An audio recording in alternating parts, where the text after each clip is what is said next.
If you're thinking about starting your own business, if you want to be an entrepreneur, what you have to do is you have to be a self-starter. You have to realize that the phone's not going to ring and you can't wait for business to come in, but you have to create it.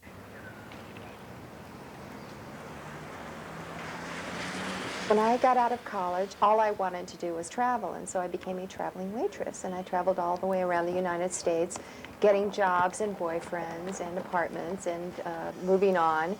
And I worked as a bicycle tour leader, an ice cream man, again, a traveling waitress, just, you know, any job that was different that I hadn't done before. I did a lot of temporary work, worked in retail and all that sort of thing, and finally ended up in San Francisco, becoming a private investigator. I bought a houseboat in Sausalito, and this was in 1982 when we had a huge storm and, you know, everything fell down and got washed away. And my houseboat sank. There was one houseboat that sank, and it was mine.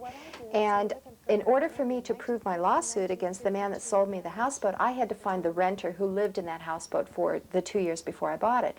And so as the lawsuit drug on, my attorney said, if you don't find this guy, we're not going to have a lawsuit. So in 2 days, I found him. My attorney was so impressed that he hired me to find 3 people. And he said, if you find these guys and you find their money, I'll give you half of them. Is this the guy we're talking about right here?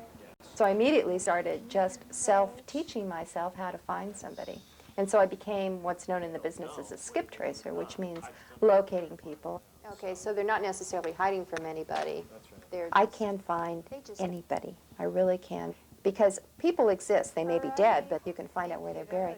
People think that a private investigator carries a gun and solves every case in an hour and has a lot of shootouts and car chases and that sort of thing. And the fact is that you are just a private citizen with a business license. And your business license is a private investigator's license.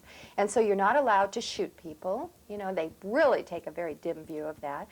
And you can't go over the speed limit, no matter who you're chasing.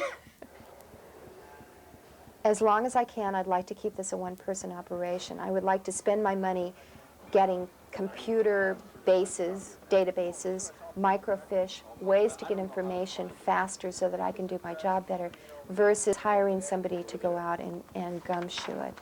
And the reason is because I'll actually invest in something. I will have an asset there.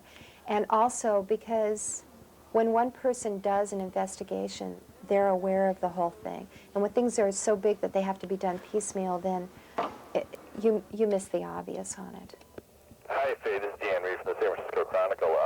If you get a chance, give me a call at 707. I did a switch a couple of years ago to just simply doing locates. And instead of just looking for scoundrels that had run out on their debts, to look for old boyfriends and, you know, birth parents and adoption cases and that sort of thing.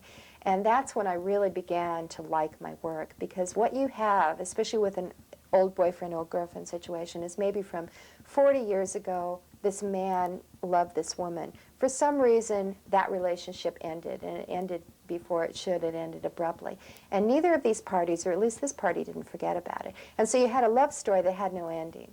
And so to come back after that amount of time and to find that other person again, you provide an ending to that story, and it's just incredible. It is a wonderful thing. You actually change people's lives.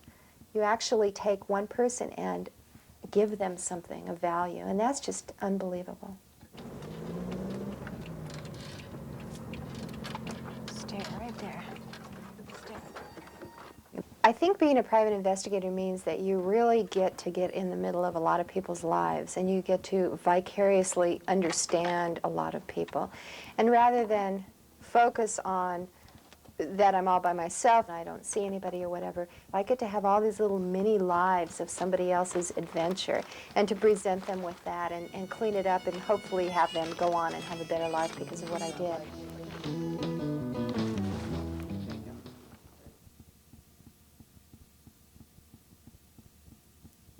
The reason for